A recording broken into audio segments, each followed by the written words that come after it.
Welcome back to the Charismatic Voice. You know that we read your comments and that we listen to what you recommend, because today we are going to be doing Stargazer by Rainbow. This was composed by Ronnie James Dio, the god vocalist. He's amazing. And also guitarist Ritchie Blackmore. Now, I think that there were over 1,000 votes for this, so we really couldn't not do it. And when I was reading a little bit of background information on the song, including the lyrics, I found out that they are essentially about a wizard. It's a morality story about a wizard, which is awesome. So let's get to it.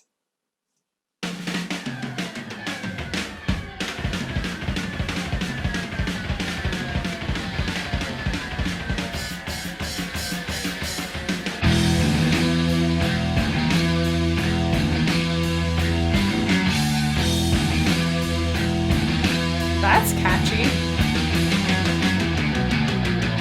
Huh.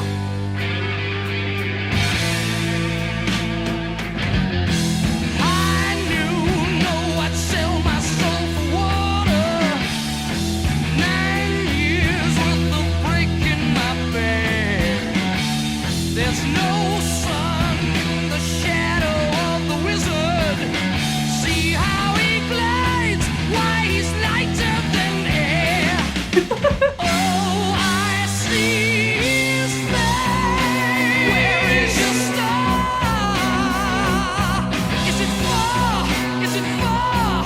Is it far? Okay, I first of all just have to tell you that since I first heard Ronnie James Dio, I've been dying to listen to him again. So thank you again so much for recommending this. I love how he uses his vibrato. He's got really, really cool vibrato. He has a nice, even and relaxed vibrato that he lets in at certain times and totally does without at other times. And it's very intentional. He really knows how to use his vibrato for extra effect, for extra emotion. And I like that. Some people want, like, especially in opera, you have a vibrato that tends to be there most of the time. And I think that it's really interesting to hear an almost operatic vibrato that he can use when he wants to, just when he wants to. It's like he has this huge toolbox of extra expression. Let's go back to the beginning of this a little bit. I understand the footage is taken from a concert tour, I think in the mid-70s, by the way.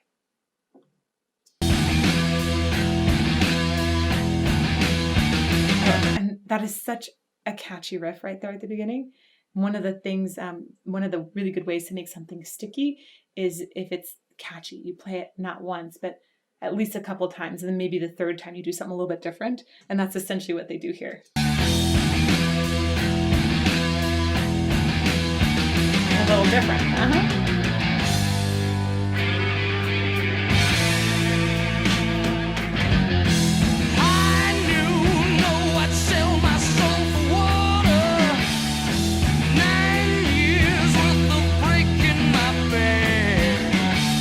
There's no sun in the shadow of the wizard.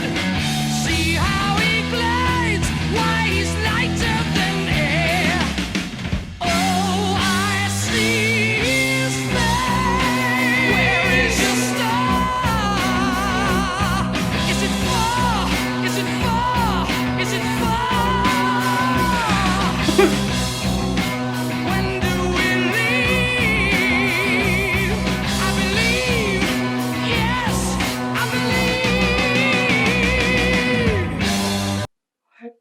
Even the vibrato from Believe, when he did that part, he actually used vibrato to help to help move the voice in the little tiny run right afterwards. That actually is very, very classical in nature and training. That was so cool to hear amidst all of this. But then I love the way that he's singing with his whole body. It sounds like when he sings, it's not just coming from his throat. It sounds like it's coming from his gut, right? And then when he's playing with different kinds of sounds, he's so playful.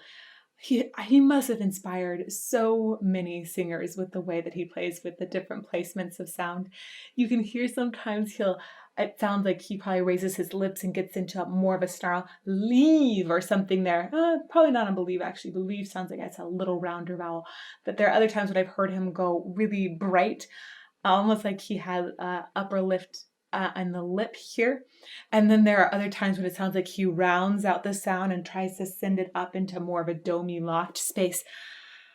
It's really, really cool, explorative and controlled, but at the not so controlled that it doesn't sound natural and just like it's like fountaining from somewhere inside. In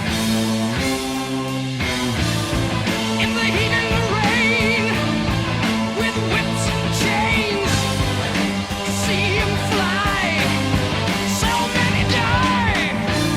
We built a tower of stone with our flesh and bone, just to see him fly. We don't know why. I love the way he tosses off words at the end.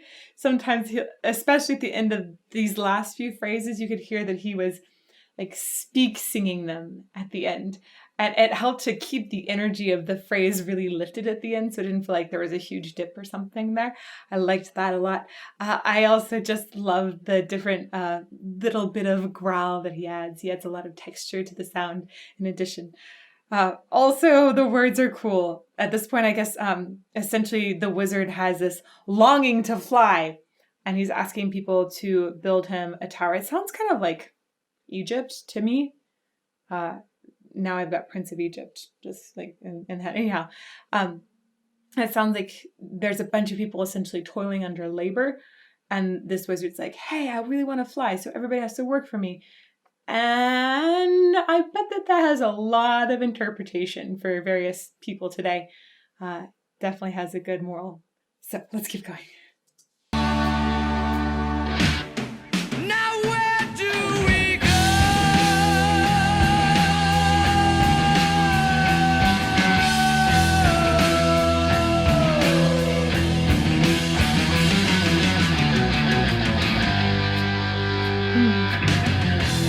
I'm going to go back to that moment. Listen to the evenness of the vibrato when it comes in and the roundness of the tone. It is beautiful. Let's go back a little further. He held that note for a while. Now where do we go?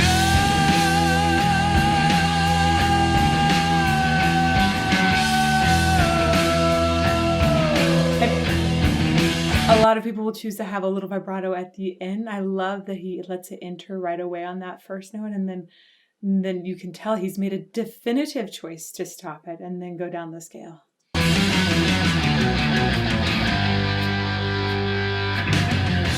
Hot wind moving fast across the desert.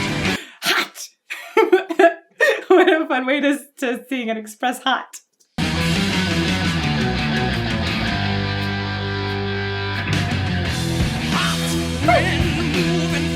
It's like when you put your hand on a burner and you're like, ooh, hot! That's perfect. Hot wind moving fast across the desert. We feel that our time has arrived. The world spins while we put this dream together.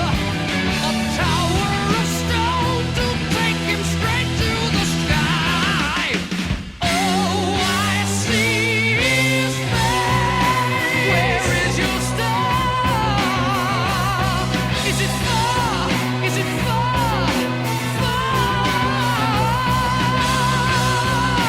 When do we leave? Hey, I believe.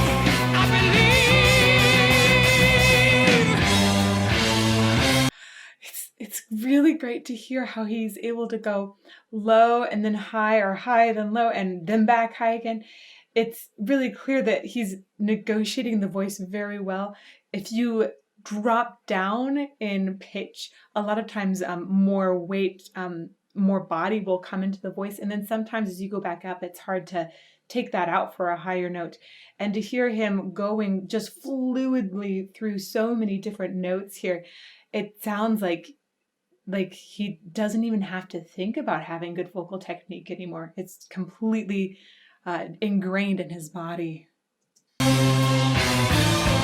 the heat and the rain, with whips and chains, just to see him fly. Too many die. We build a tower of stone without flesh and bone to see him fly, but we don't know why. Whoa. Even at the end of why, don't know why, it sounds like he added a little false folds in there too. This part of the song, it sounds much more impassioned, much more desperate. And that makes sense. You have the lyrics, in the heat and the rain, with whips and chains, just to see him fly, too many die. Right at that moment, his expression just changes a tiny bit. I don't think he was necessarily thinking about, I'm going to place it here, or I'm going to have a little more tension right here, a little more relaxation right here. I think that he's thinking about the desperation of everybody that would be in this situation, and letting the emotional connection just from the brain, essentially, with the amygdala and that vagus nerve going straight through the vocal folds. I imagine that he was leaning into that emotional connection to naturally give it that expression, because it's just a little bit of extra and it works really, really well. Okay, let's go back to it. But we don't know why. Let's go back a little further. Maybe here? In the heat and the There we go. rain, with whips and chains, just to see him fly. Too many die. We build a tower of stone without flesh and bone Yeah. to see him fly, but we don't know why.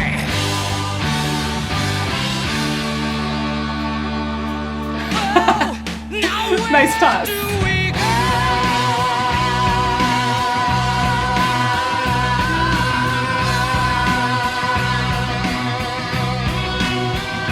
I'm curious about what they use. It sounds like every now and then his voice, I'm not sure if it's a mic technique that he's using where he sings maybe go and then very slowly pulls it away or backs away from the mic. That could have like a slow feeling, but it almost sounds like there's a little additional reverb that's put on that. So that might be something that's controlled with a pedal or a mixer or something else in the back.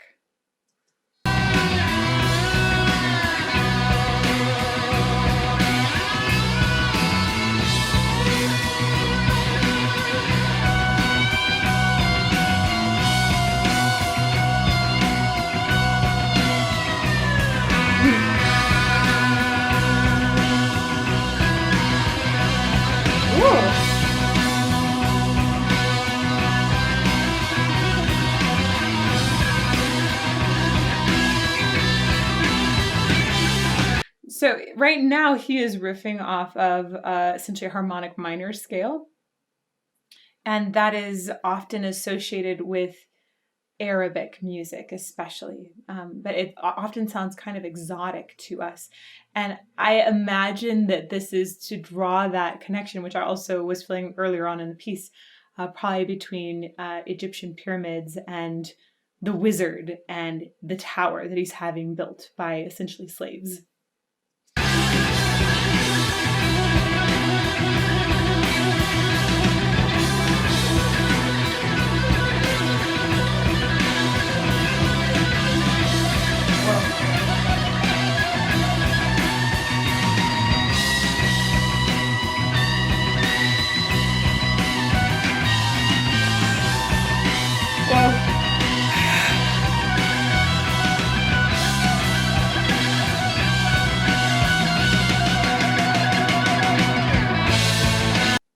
I don't play guitar, but I know that that was an amazing solo because of the feels, the way it felt like it, it started with that really cool harmonic minor scale. And then when it went up, and it almost seemed to like distort, and the way he was going through all these different pitches and not necessarily hitting each of them cleanly, it felt like it started to become more troubling, more torturous in some ways. And then when it went so high, you feel like you get this really strong image of the tower being built. That was really cool.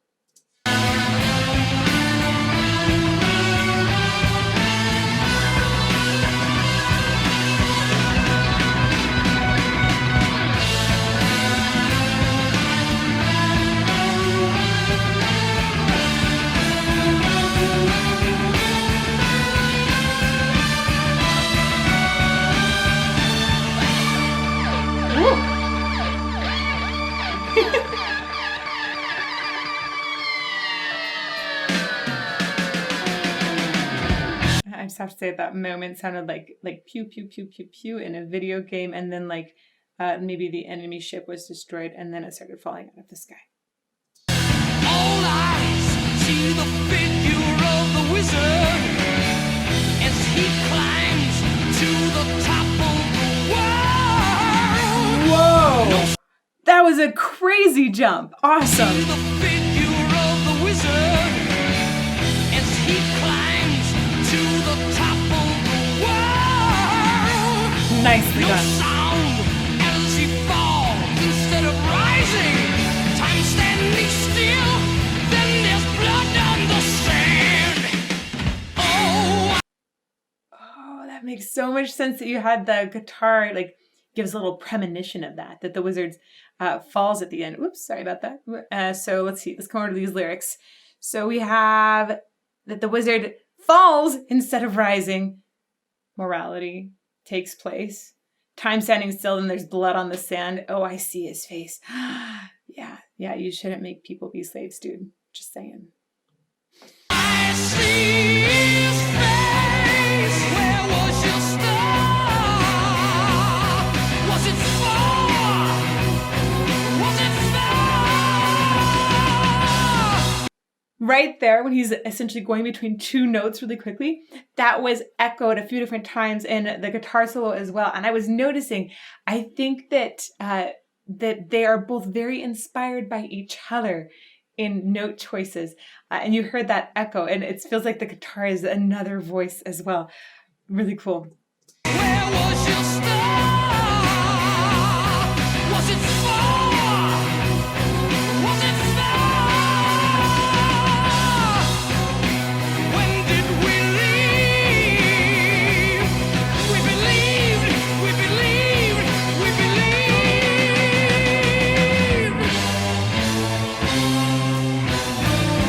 In heat and rain, with whips and chains, to see him fly. So many died. We built a tower of stone with our flesh and bone to see him fly. But why in all the rain with all the chains? I keep coming back to this thing that Ronnie reminds me so much. Dio reminds me so much of opera singers. It's just like, this is metal. This is what an opera singer would sound like if they had really then dove into metal like crazy. The way he goes through his vowels, any sort of diphthong, that means where you have two vowels, he is so clearly singing through both vowels, and the vowels are lining up in this beautiful resonant area where it sounds like he has a specific placement for each vowel. But if he sings like an I kind of diphthong, you don't hear I or something that's very in between. You hear I. It's like he loves the juice out of each vowel. It's very, very, very impressive. I love that. And not only is he using all of these articulators up here to really get into all of these vowels and all of these diphthongs, but he's also really engaging from this low foundation of support. Each time he sings, it sounds like it is coming all the way down essentially from your pelvic floor muscles, which are the very lowest muscles that help with breath support. Believe it or not, you can look it up. I swear to you, it's true. So he's breathing like not just from his chest, but like all the way down below the diaphragm even, like, and using all of that energy to just love a vowel. It's amazing. Let's go back a little bit and enjoy that some more. To see him fly. But why in all the rain Did you that? Why? He goes through both so clearly. with our flesh and bone to see him fly? But why in all the rain with all the chains did so many die just to see him fly? Look at my flesh and bone. Now look at his tower of stone.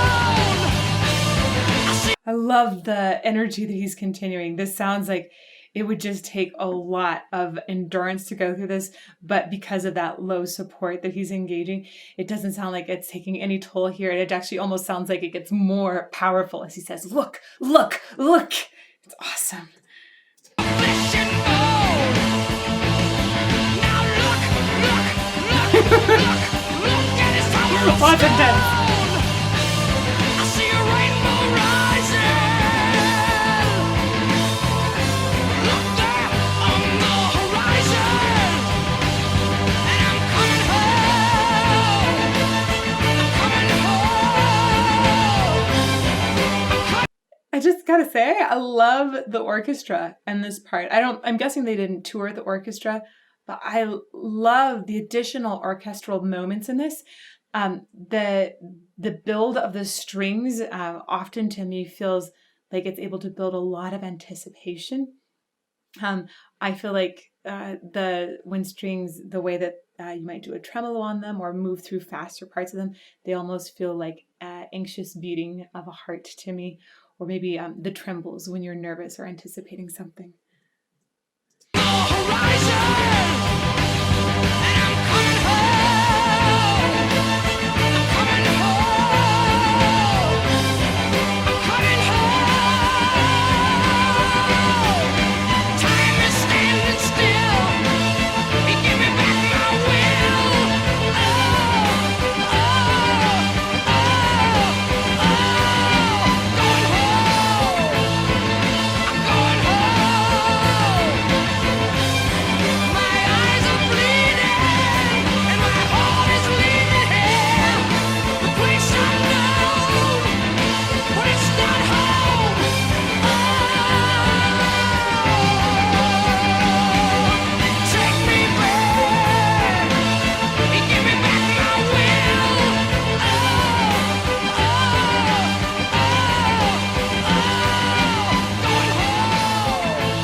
Okay, I needed to let that go for longer than I usually do. And that's because I could feel this immense build that they were orchestrating, literally.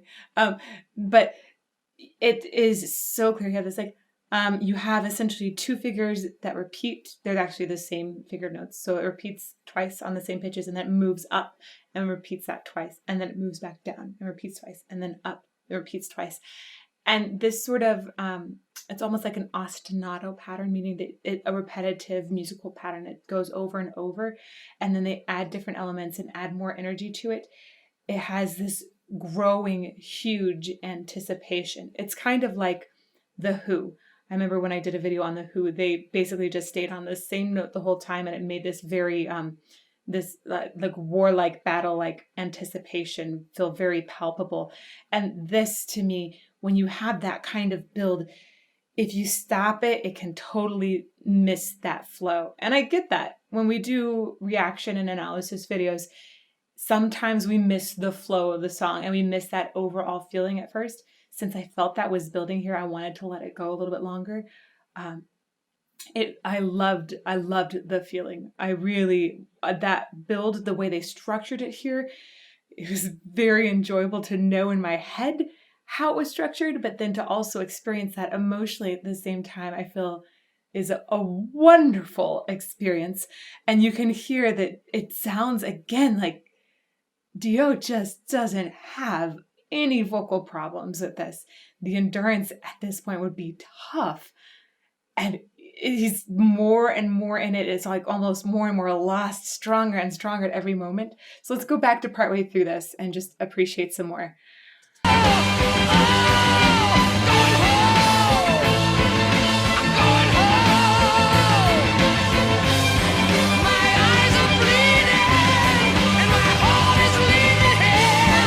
So I think on Bleeding, he actually went a little purposely a teensy bit sharp to give it even a little bit more. Ah, love it.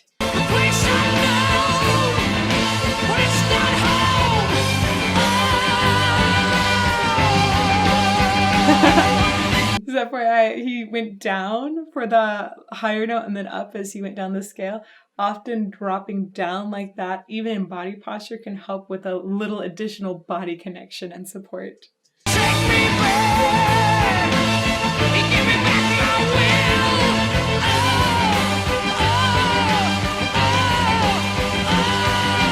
Going home, I'm going home.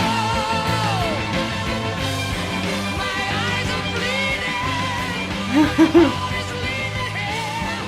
The place I know, but it's not home.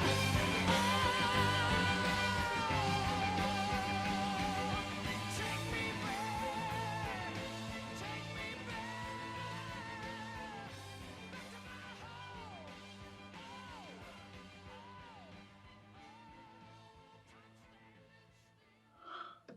I love the fade out on that. That makes so much sense because he's going home, right? He's died and he's going somewhere else, and so the fade out is like the spirit leaving.